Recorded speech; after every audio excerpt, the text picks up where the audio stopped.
Says you want it, yeah. He's like their sweet shop. Anyway, £20,000 worth of free accommodation at Lord Wahid Ali's penthouse apartment in Covent Garden. It's worth 18 million quid.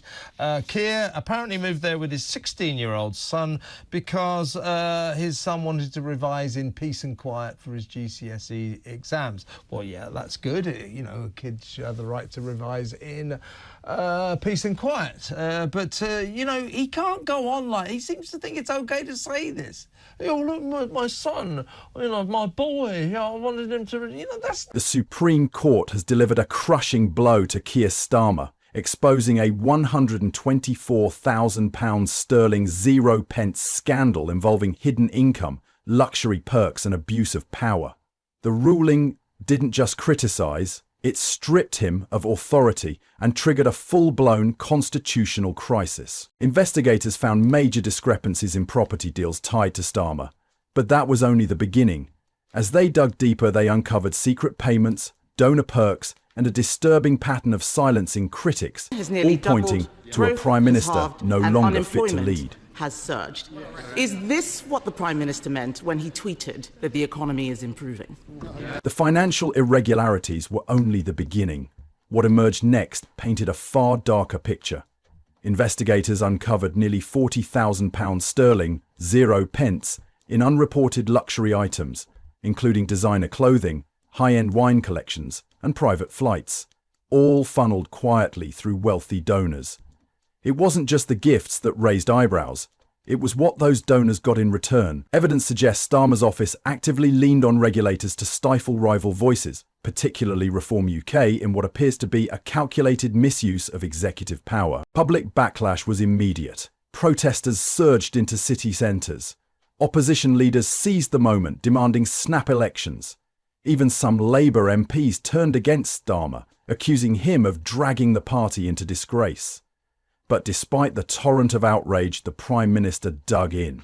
He waved away the ruling as politically driven and refused to step aside. £100,000 worth of freebies. How can he possibly do that? How can... I haven't seen you for weeks, Listen, man. we've got a new feature now. We don't just do micro interview, lie of the day now. Lie of the day. Lie of the day, which is obviously the first time in the morning that Keir Starmer tells a lie. Yeah, well, it opens his Usually goal. about 8 a.m. is when he puts his first lie out for us all to. Well, I'll tell you what. Let's go with them. In that same interview you did with me back at the Labour Party conference, you told me why it was right to take £300 from 10 million pensioners.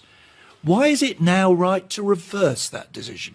Well, Nick, it was right to make that decision. That decision has now torn open a constitutional crisis. For the first time in modern history, a Prime Minister is openly defying the Supreme Court, leaving the UK teetering between legal collapse and political rebellion. The rule of law has been challenged not by extremists or foreign actors, but by the very person sworn to uphold it. What the court revealed next went beyond negligence. It suggested a deliberate cover-up. Behind the polished image of a rule-abiding reformer, investigators traced a secretive financial empire. Offshore accounts, backdoor payments, and questionable consulting fees created a web of hidden wealth. The £124,000 sterling 0 pence in missing property income? Just a surface detail. Digging deeper, forensic accountants found transfers routed through tax havens like Jersey and the Isle of Man. One payment, a £52,000 sterling 0 pence consulting fee, stood out for its lack of paperwork, links to a defence contractor, and stench of influence trading. But the most damning aspect wasn't the money, it was the hypocrisy. As Starmer publicly attacked opponents for financial misconduct, he was privately indulging in the same excesses, accepting jet travel, lavish accommodations, and even a luxury watch, all courtesy of billionaire allies. These were not gifts of admiration. These were transactions, each with a political price tag. One key donor reportedly demanded regulatory favours in exchange for continued support.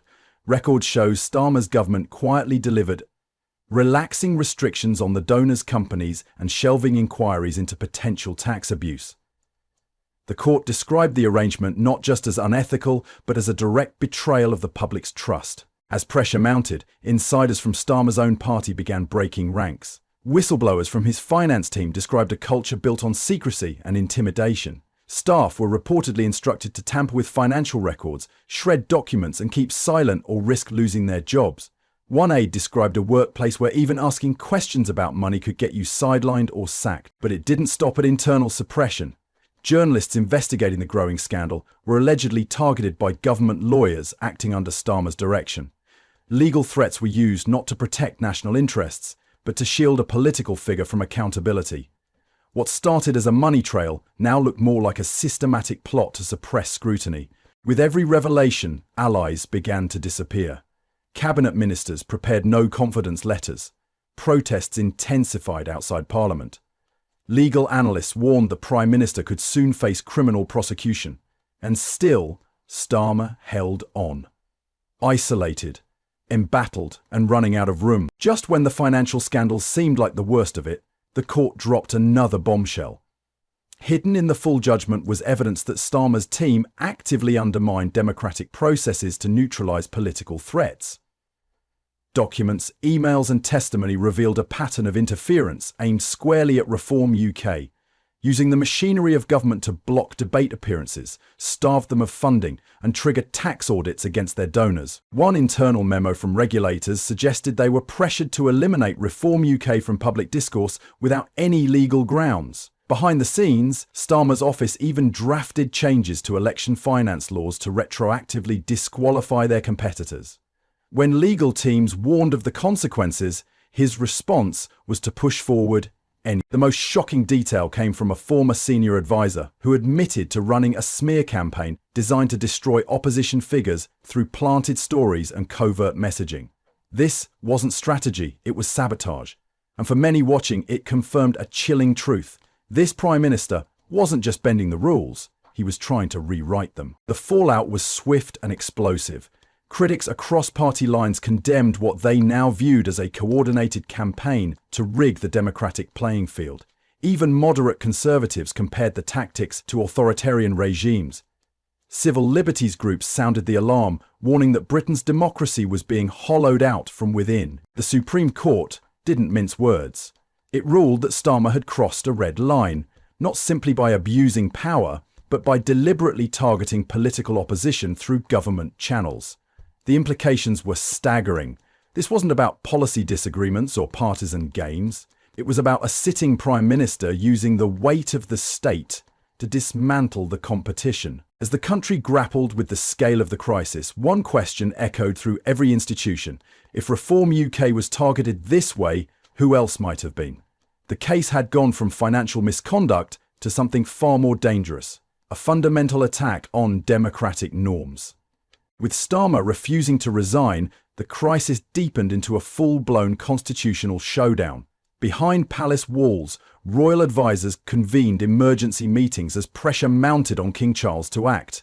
The last time a monarch dismissed a prime minister was nearly 200 years ago, but now that ancient power was suddenly relevant again. Legal scholars warned the UK was entering uncharted territory.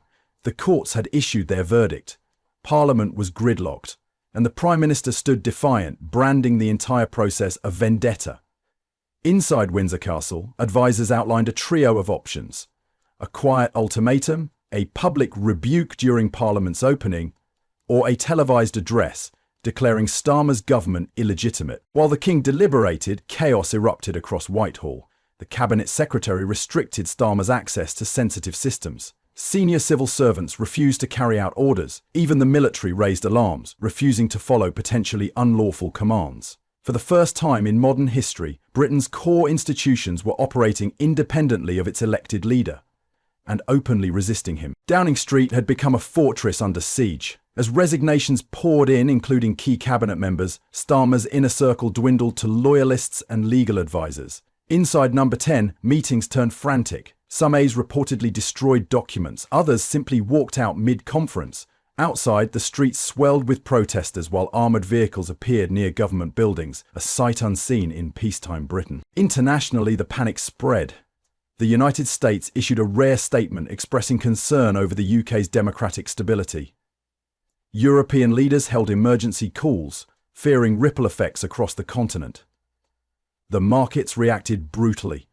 The pound plummeted, and the Bank of England halted trading twice in one day to contain the fallout. Even the Church of England, usually neutral, weighed in. The Archbishop of Canterbury delivered a scathing sermon warning that no political office could outrank moral accountability.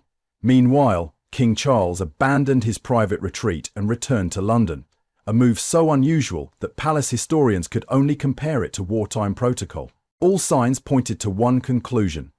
This was no longer just a government in crisis, it was a country on the edge. The tipping point came with Starmer's final televised speech, a desperate, late-night attempt to reframe the chaos.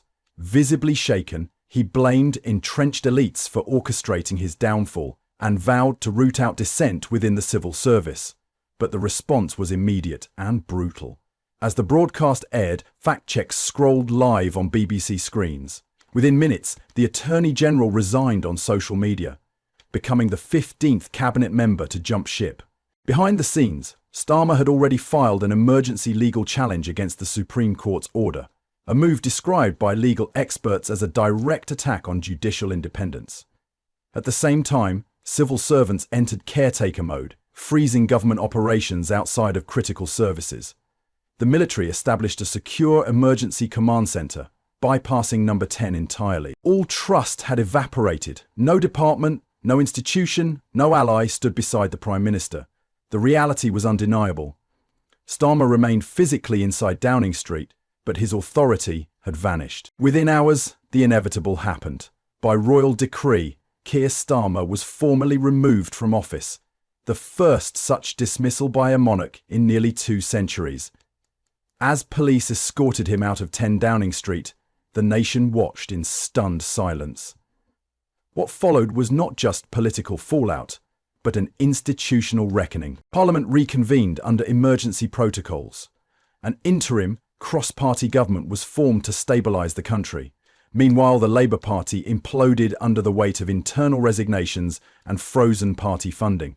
Reform UK surged in the polls, capturing public sentiment with promises of transparency and reform. Law enforcement agencies wasted no time. The Metropolitan Police launched a dedicated task force. Forensic accountants scoured offshore assets. Multiple properties linked to Starmer's network were raided. The Bank of England froze accounts tied to key figures in the scandal. A new chapter had begun, not just in British politics, but in how power itself would be held to account going forward. In just 3 days, Britain was transformed. From quiet institutions to roaring protests, every level of society had been jolted awake. Over 500,000 demonstrators flooded London for the March for Democracy. Across the country, local councils saw a surge in new voter registrations. The people weren't just angry, they were mobilised. Social media erupted with scenes of citizens burning Labour membership cards and sharing clips of the King's historic address affirming the Crown's role in preserving democracy.